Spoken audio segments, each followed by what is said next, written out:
Happy Sunday morning, everyone. We have 4 games to go through myself here. I haven't been able to watch the Dragons and the Souths game yet. I've seen the score, but I'll go through that on here tomorrow when I've actually gone through it properly. And that's the best thing about these videos, guys. You get to listen to this shorter amount of time, and I have to watch all of the footy, and it helps you guys out. So yeah, I really appreciate you guys watching this. And we'll get into the Eels Raiders first, and we'll go back from there. The Roosters, Eagles, Knights, Sharks, and the Indigenous versus the Māoris there. So what we've got here, Eels 16, Raiders 38.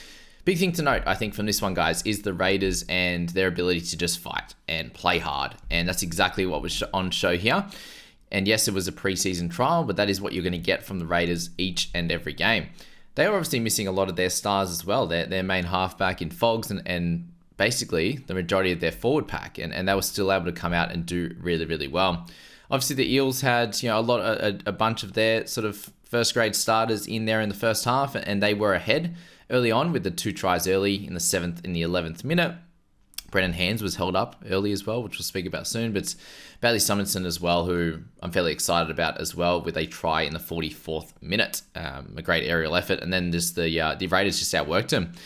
An incredible long-range try from Schiller. And then just some good, hard work and a little bit of flair from some of the boys in the back half, with Adam Cook and Noah Martin going over there. So yeah, let's jump into those scores from the players now and what we need to look at. And if you're looking at just these top performing players, guys, Brendan Hands did have to play the majority of the game. I think he came off for a couple of minutes before, unfortunately, Brad Arthur's son, copped a bad knock as well. There's been a bit of average tackling technique, unfortunately, the last couple of days with Mapapalangi yesterday in his first tackle, and then same with Arthur yesterday. So not great on that front, but yeah, you see the big meter eaters in James Schiller there, and Kelma Tuolangi had a really, really good game, Kelma. So it does look like he has improved, and it just seems to be part and parcel in this Eels side for back rowers to come out and do really, really well.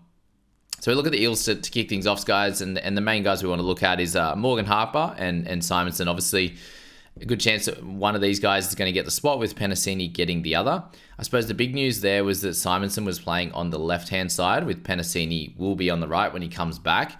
That's where Bailey was playing last year, and I do think that Bailey has actually taken a step up this year. He looked great in the air.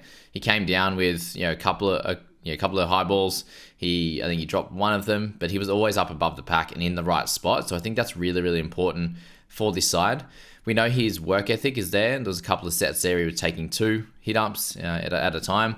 And obviously, it was a very hot one out there, so they had 4 20-minute quarters. But yeah, you can see in the back end of those quarters that teams were starting to get tired, and he was able to step up in that one there. He had the 47 fantasy points, which was great. I believe there was a turnover tackle or potentially a try saver in there. I'm not exactly sure, but just watching it, there was definitely at least one of those. But 3 tackle breaks in this one, decent meters on that front. And just his tackle efficiency, only missed the one, and that was off a high kick, and it kind of like got caught and came down, and he got pushed off, but then he helped create the try saver off Nick Kotrick there. So he was really, really good. I'd expect, he came off at the 3/4 time, so 60 minutes in, so 47 points in that time. Obviously against a few reserves from the Raiders, but just did a great job with base, and obviously getting that try there as well. Sean Russell, someone to note as well, had I think he had an improved game, and that's what we're looking for with guys like him, is that he came out and he was able to tackle break fairly well. He bounced off a few tackles and obviously scored that try there with a nice Morgan Harper flick as well. So yeah, Harper's might be the one, obviously, we're going to look at to see if he was to get the spot on the left edge over Simonson. But I'm definitely interested in Bailey, and I haven't spoken about him as much in terms of like my team reveal, given he's someone I'm looking at. But Penasini I've got ahead at the moment. Obviously, just he's a bit more consistent and he's played the role for a bit longer. But Simonson, if you do want to save some cash, I think is a great option with the dual position as well. It's definitely something I'm considering, depending on what we get on TLTs with centers, that's for sure. We go down to Dejan Arce, and he just had a really, really solid game. Always looks very talented, good with the ball in hand, running the ball anyway. Ethan Sanders, I was really impressed with his short kicking game and his ability to sort of put it on the try line and give an opportunity to his attacking players to come through and take a catch. And that was sort of the biggest thing I took out of Sanders. Played the majority of the game there and did a good job. Brendan Hands at number 41. So all these scores actually get updated as well, guys. So I believe like Simonson was 42 overnight, up to a 47. Hands was like 44. But again, did play the majority of the game. He did miss a few tackles in there, obviously. Ran the footy a bit as well, which is helpful, with 37 tackles for 4 misses. 106 passes. There you go. Shows you all the passing numbers as well, which is cool. But yeah, ran the footy a little bit. He had 32 meters from dummy half, so he actually looked to get out and run a little bit, which was helpful. And yeah, it was good for him. He ended up getting a line break as well. So not super ideal, but there was 18 errors in this game. And that's the big thing to note as well with the trials, guys, is that there's going to be a lot of errors, which means there's a lot of stoppages and plays. And for the most part, there's a fair few tries in there. And most of these guys aren't playing huge minutes. So it's a big thing to note, guys, on Sean Lane was he did have three or four good runs there. Didn't run for a lot. Only got 18 fantasy points. Didn't play for more than the first half, so often the 30-odd minute mark. And was solid. Like tackle efficiency was fine. Annoying that we have to scroll all the way to the end here, but 9 tackles for 0 misses. So that's where the lack of points is there. Did have a nice tackle break early on and did look better than last year, which is exactly what we're looking for. Still currently not enough for me to put him in my side, but if you're looking at it, then you should definitely consider him. I'm obviously got him in Supercoach, but he's so much cheaper over there. And then you've got Madison, looks solid, always looks to run, obviously, with him. And then from there wasn't too many guys else that kind of stood out, obviously, because they didn't do too well in the back half. It was a nice try from Ogden. Kai Rodwell looks solid, obviously. There we hit 27 points and 97 meters. That's probably it on the Eel side. Raiders, obviously the most important team here, and Chevy Stewart didn't perform really well fantasy-wise, obviously with 9, and that's a big worry for us. He obviously didn't play the whole game, but in the time that he was out there, I looked at the fantasy points before I watched this game, and I went, oh, that's not good, 52 run meters, but really the runs that he did take were good. Just to throw that out there, there's not a lot else of excitement to throw out there, just because they were able to score 2 or 3 tries in the first half, and he wasn't involved in any of them. He does look fairly little, which for the most part isn't an issue, but yeah, I suppose from there, like getting manhandled a little bit, we see what happens with Pap there, and just Pap has that electric speed, and obviously being in the game for a longer time has that ability to know where to be on the field, and Chevy just didn't really pop up in the right spots as well. So that's just something to note. I think, the fullbacks get so many more meters, tackle breaks and line breaks and stuff from just being there in and around the ruck. And I just didn't see him enough in those spots. He just didn't pop up enough. And that's the worry heading into round 1. We're still likely going to take him if he's there in round 1, but just wasn't a really great trial. And hopefully next week is the one that can show us that. And that's a good thing with the Raiders. We will likely see most of these guys again, and they will be a decent chance of naming a strong 17 for that. And in this one, they played a lot of first graders and did a great job. And then obviously a lot of them went off in the second half. Nick Kotrick there was a bit of an up and down game for him. Looked fine. Obviously, if the Raiders are going to be a solid side, then you're looking at him potentially being able to have a few points of value. But other than that, it's a bit of he's okay. I haven't got too much else to say on Nick on that one. He bombed a try, which would have been annoying in a round 1 game, that's for sure. James Schiller, he was great. An improver, that's for sure. He's someone, if you look at his stats in fantasy, it's not great.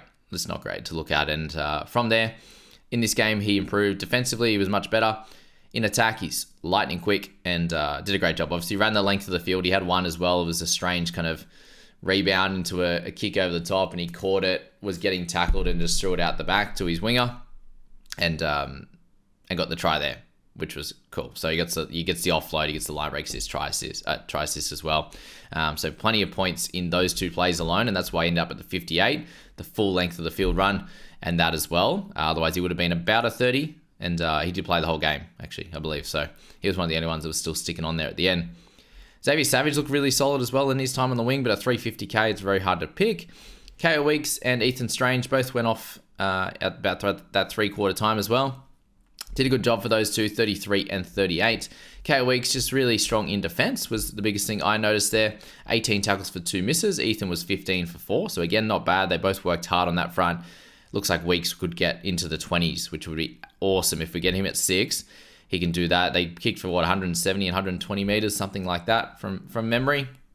Strange to Weeks, bigger than what Weeks did there, and ran the footy a little bit. A couple of runs there, 24 meters, 51 for Strange. So not much else to say on that. Strange kicked 80% of his goals, which was awesome in the time that he was on the field.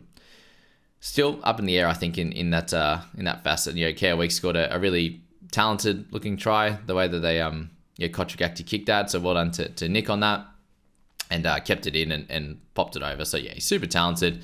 I think the defensive thing was massive in this one, and that's what I did note way before these trials in this analysis of KO, was that the game that he did play at 6, he went 22 tackles for something low, like a 2 or 3 misses, which was great, and he's shown that again in this game here. Up against Sean Lane and the likes in that first period as well, and Dejan Assi, so both good players there for sure. He wasn't up against mugs.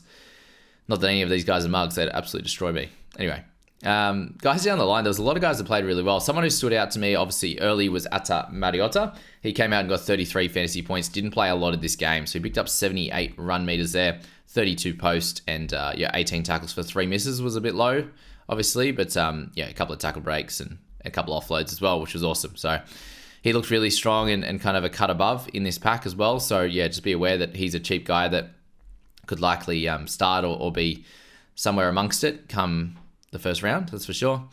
They had a few other guys that did good. Obviously, Adam Cook at the end there. Peter Hollis got a try. Tateo looked really, really good on that right hand side as well. So there's a bunch of guys that came out and just really tried hard, and that was Princeton Ezra, what a name that is. He was really good as well. So that's all I've got to say on this game, I think. Really want to see their next trial as well. Basically, is what we get out of this one is that you get to see some improvements from certain players, which is awesome. I think next week's trial will kind of cement how we think they're going to go and if we're going to select them in our sides, that's for sure. So we'll remove that one now. Move on to the Roosters and the Eagles, which is awesome. So 36-22. This was a very, very fun one to watch, given we got to see so many first graders from the Roosters, basically a full strength side. And obviously the reason they did this, guys, is because they don't have a secondary trial. They head off to Vegas fairly soon, I believe. And they're talking about Josh Schuster, who didn't play in this one. They said he's going to play in next week's trial, and then they're going to get him on a separate flight to Vegas the day after. So that sucks that he has to do that. And then Coach Seabold said that he will then decide if he's going to be in our 17. So at this point, they're going to take him. Obviously, there's injuries, I think. That's where he'll come in. Otherwise, I think Ben Jabojevic is ahead. It just sounds like his calf issue is just lingering, which it did last year as well. So not good there on that front. But Roosters kind of obviously went away with it a little bit in the back end. 3 tries for Tupou, Watson, and Pauga at the end helped them win this game. So let's go to the stats there. And most tackles, 29. So it shows it was pretty low on the tackles front. So take from that what you will. Plenty of errors again in this one. 21 tackles a max for Paseka. And a lot of the forwards not playing huge minutes. Obviously, big thing to note there, guys, was James Tedesco, and his running was absolutely scintillating. He looked awesome. He did look improved on last year. Looked better than most of the games when he was dominant and scored really well in fantasy. So take from that what you will. He had a nice off season this year and wants to avenge last season, obviously. So 49 points for him. He played the majority of the game as well, so that's something to note. But without any tries and try assists there, I believe. No try assists, just 1 line break. 49 points is really, really cool. Tupou looked good. Man, you know who did look good? Billy Smith. My goodness, he looked in exactly the same form from last year. He's so big, so strong. Knows where to be on the park. He is very, very impressive. So he had a lovely tip on as well. So it's an embarrassment of riches in that back line. I think Billy should get the start in round 1. He looked in tip-top form, and I'd be selecting him. But very hard to leave, obviously, one of those guys out. Dom Young seems like he's fine. He had a bit of a stinger, burner, nerve issue that NRL Physio was talking about. They stretched him off to hospital, but he is okay. Again, not too relevant. Anyway, Sam Walker scored a try.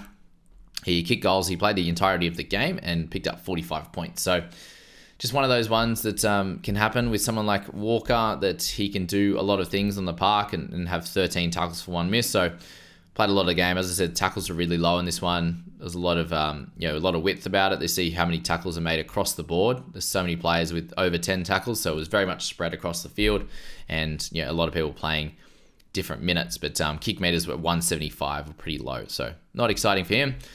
Nafahu White with 39 points. He did well. Obviously 126 run meters. They had a few guys that ran for good amount of meters there. And yeah, he's one of those guys in the fringe 17. And it'll be interesting to see if he gets that start with Hargroves out in round 1. That's for sure. Lindsay Collins is next, guys, at 31. He, not one to note for us for fantasy. But Satili Tupanua, 36. He had a really, really nice run at the start there. Got a try in that and didn't play massive minutes, but was solid across the board for him. Looked better than last year, which is good. Nat Butcher there, again, just looks solid, makes his tackles, does his work. Victor Radley also solid. Big one for me, guys, is Terrell May. Man, I really was just getting over the breakup with Terrell, with Dylan Lucas, and then they go ahead and they text me back. They asked me to come over. Boys. I was just hoping that... I wasn't hoping. I hope that they come out and absolutely dominate, because they're my 2 calls for the year, but there's so many worries with these guys, because Terrell is absolutely incredible, and he just does it so easy. Like, he just doesn't look like he's going to miss a tackle. He made 46 fantasy points in just under 40 minutes. Just under 40 minutes. He came on for about the last 4 minutes or so. But 46 in that, 169 run meters. So he ran for the most of any player. Repeat efforts. The fitness on him is incredible. He had 79 post-contact meters. Wow.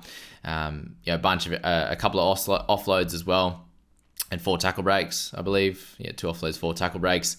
And just missed the 1 tackle there. So 18 tackles for 1 miss, as I said, with the way that this game went. I think the first 3 minutes they went the wrong side of him to run, and he didn't get anywhere near a tackle. So yeah, it was basically 46 and 37 minutes. And if I can definitely expect that. And he didn't even have any sort of clear, there's a few easy offloads in there. There was a couple that he was like looking to offload and wasn't able to get it away. So yeah, he's just someone I'm super excited about. Under 500k. If he can get 40 minutes, he's a 40 odd scorer.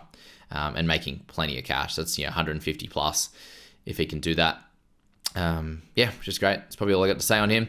I feel like Angus Crichton really tried hard. He had a couple of good moments, looked better, but I think he tried too hard, and there was a couple of errors in there, a few sideways runs. Just wasn't what we wanted to see. Overall, you want to see him just hitting hard, looking fit, tackle breaking, for the most part.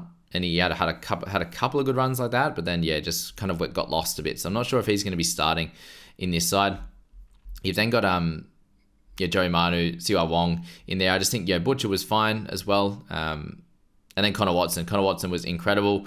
Wong was fine in time he was in the park. He wasn't on for long, but 22 points. Manu 14. But Connor Watson ran from dummy half and looked awesome. So he's someone to definitely note down in your sides, Connor Watson, as a guy that will definitely play some minutes. And does that affect Brandon Smith in this one, or does he play a few middle minutes as well? And I just can't see someone like Victor Radley playing the full 80 this year, like he did in a lot of games last year. They just have too many good middles.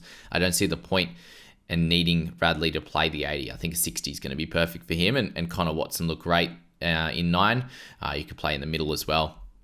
All right, the Knights and the Sharkies. So big thing to note with the Knights, guys, was just how they looked. And I suppose just to finish off with the Roosters there, they looked fairly slick to start off, which was good in that one there. And I suppose the Eels was the main worry, but they obviously don't have any of their halves there, and it's hard to judge too much, but the Raiders just had too much fight.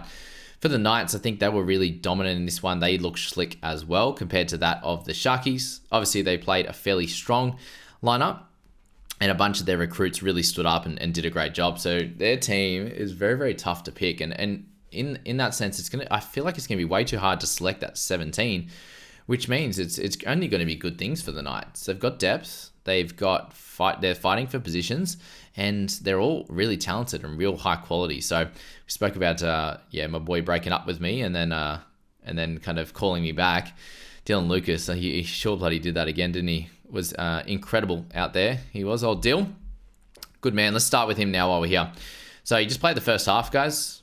So 48 for him in that first half, obviously with 2 tries in that one off a kick. Beautifully timed by Hastings. It looks like they've been practicing that, which is good, given he'll likely be starting. And then had a lovely line ball run off Hastings as well. So he's just one of those slightly undersized 2RFs. So that the second rowers there that are just going to work hard for you. And he had to run the 54 meters by half time. So if he gets anywhere over 100, then he's going to be sweet. And that was in sort of 8 runs or something like that.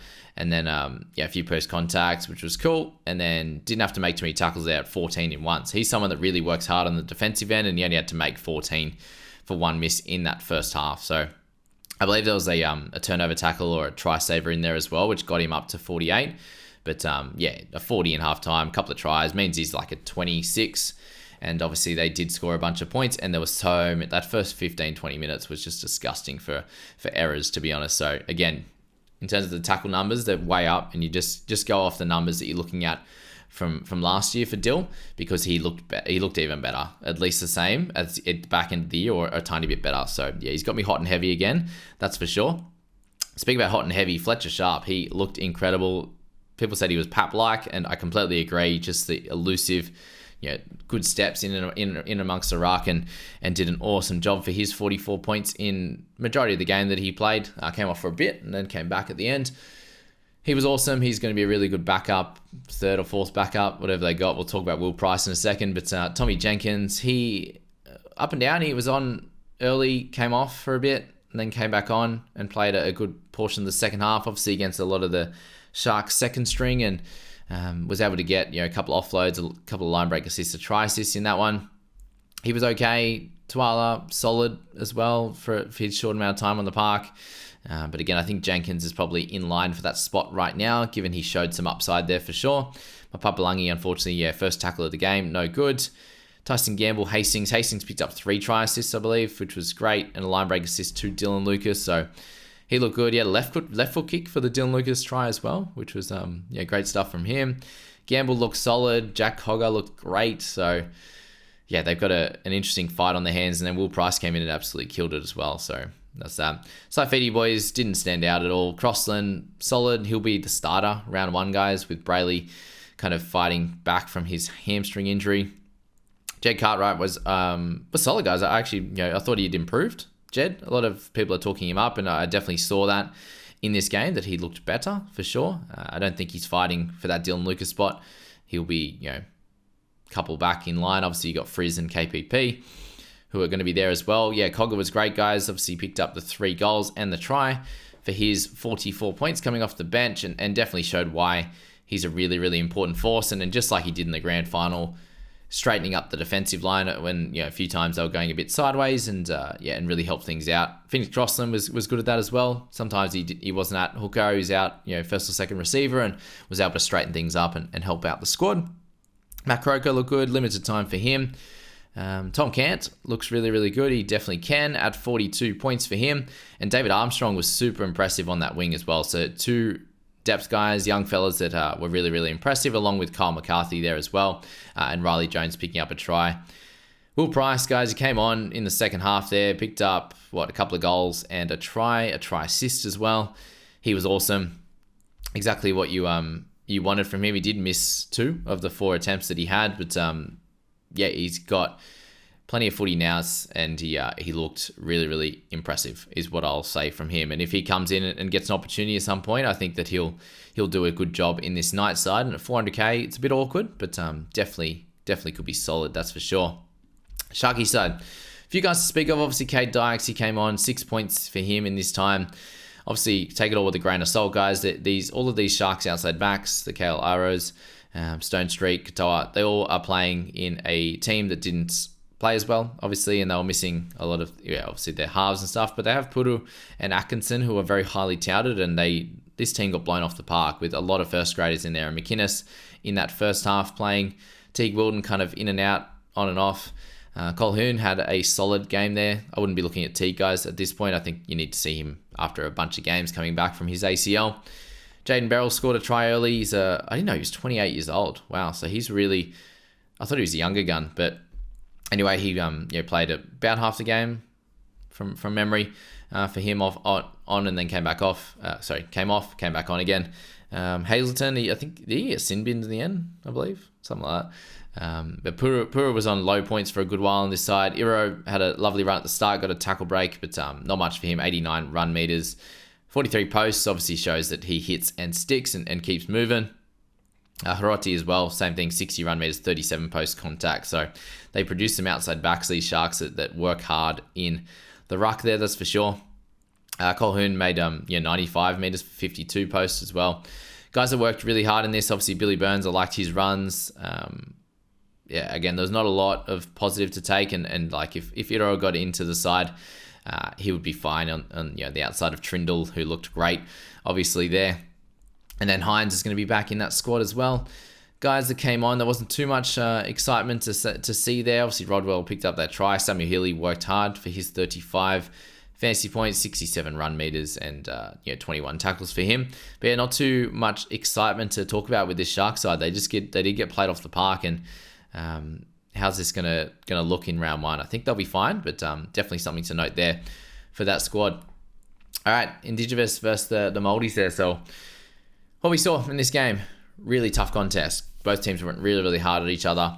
Obviously, a lot of majority of players here are genuine first graders, and that shows that a few of these guys had to step up and do a great job. And you see Kieran Mosley in there, comes and plays in this game every year, and always plays well. He made a half break or a break at one point in that one.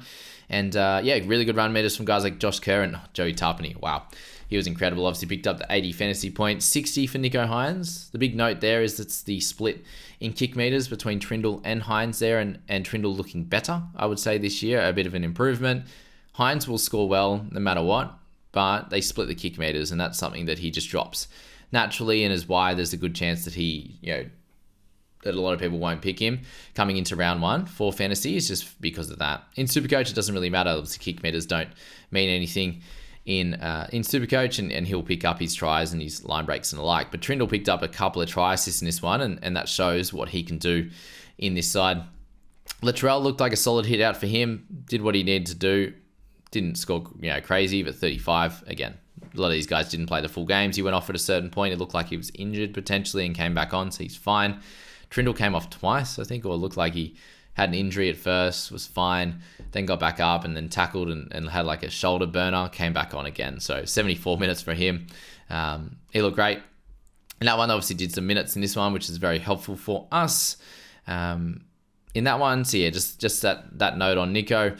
Obviously, Trindle in this one, the 34 fantasy points. So he just shows that he can do a lot with a couple of try assists and still only get 34, even with the the kicking in general play there at 245 compared to Nicho's 361. So he still outdid him, Nicho, but it's a 60-40 split rather than a an 80-20 or a 90-10 like it was with Matt Moylan, that's for sure. So that's just something to note with those two guys. Obviously, Shaq Mitchell looked really, really good, but 46 minutes for 36 points, guys. So it's not something to get too excited about with that average PPM. Josh Kerr worked really hard as well, so he'll be fighting for a spot in his club. Adam Elliott, guys, there's a few people out there like, oh, Adam Elliott, you had him in your team, and now he sucks. Confirmation. 55 minutes, 37 points for him, right? What's the problem with that? He did get steamrolled on one of them, but he doesn't play on the edge anymore, and these are high, top quality players, and it's very, very different at the Knights when you're going to be playing in the middle, defending in there, getting all the runs, playing 60 to 65 minutes. So even in here, if he played 60 to 65 minutes on the edge, he would have made his break even, and then has the ability to go nuts. So this Elliott game didn't show me anything extra on him as that I'd like. Obviously, it's just very neutral, but he looked fit and he looked ready to go, which is fine. That's exactly what we wanted to see. Josh Curran as well, don't take too much out of this. 36 in 58 minutes. Again, if he played close to 80, he's up near the 50 mark very comfortably, but he'll be playing through the middle for the Dogs as well. That's the big thing with them. You look at Hopgood, and 55 minutes for him for 38 wasn't anything special, that's for sure. But don't take too much out of these trials, guys, especially only one so far. You've got one next week. You combine them two together and the team lists on the Tuesday, and you make your decisions from there. But if guys, this is how they exactly play, and they look better in this is how they exactly play in their club teams, then that's exactly what you want to look at with these, and the rest you don't take too much out of it. And we've got a trial next week from Adam Elliott. We've got a trial next week from Josh Curran, who are going to show us in their exact spots what they're going to look like, and that'll be very helpful for our sides. All right, the Maldies there. So Jesse Arthur's moved between fullback and wing, didn't look great on that front. Another 11 fantasy point game, so shows that what he normally scores, anywhere between, if he doesn't score tries, it's down at the 10s, which is not great. Timoko, Gagai had sort of up and down games. Jojo Fafita, only 4 points for him with 3 runs, totaling 7 meters. So that wasn't nice. Hughes there looked good. He had a nice line break at 1 point. Big one to note, guys. I hope he's okay, but he seems to get injured all the time or close to it. And that was Brandon Smith. He got kneed in the cheekbone and then walked off. I haven't heard anything from that, so hopefully he is fine. But he did look pretty good. The main issue here with Brandon is he looked really good, had some good runs. So ran for 94 meters, right? Massive. Exactly what you want from him. Don't believe he had any one tackle break. Yeah, only one tackle break in the end, but he got 33 in the 53 minutes. So I expect him to be anywhere between 53 to 60 minutes, and that would only get him closer to his break even. He was under that break even with that 33. So yes, no attacking stats, but 94 meters run was really, really helpful for him. Obviously, this game being in the wet as well wasn't awesome. 20 tackles, 1 miss. So a lot of things went right for him, obviously, in this game. Other games will have many more missed tackles. Other games will have many less run meters.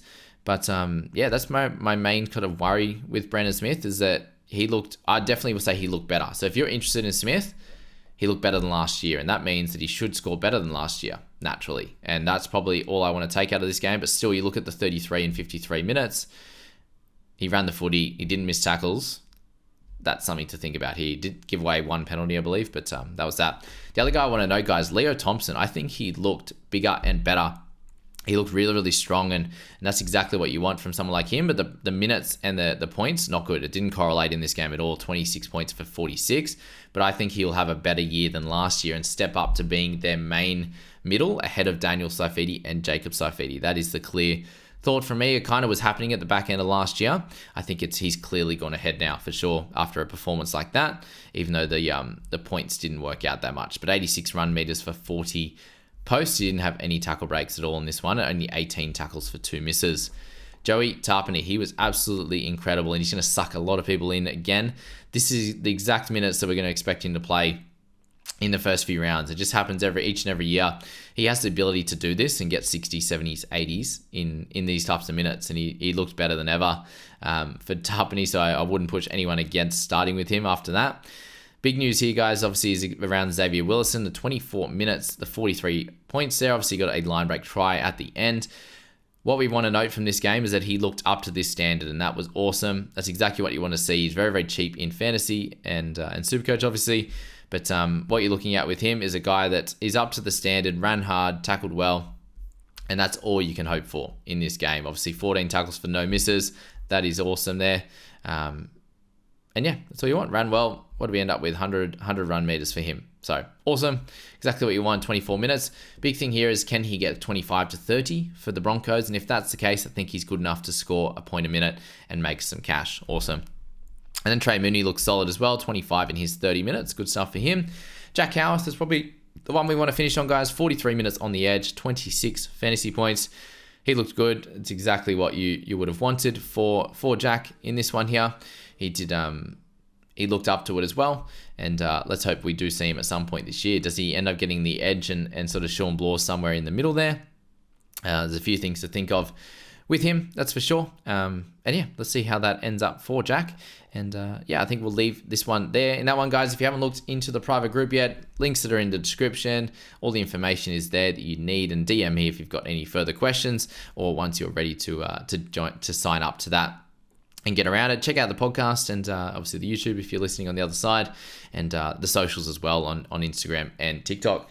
Thanks for being here, guys, and we'll catch you in the next one.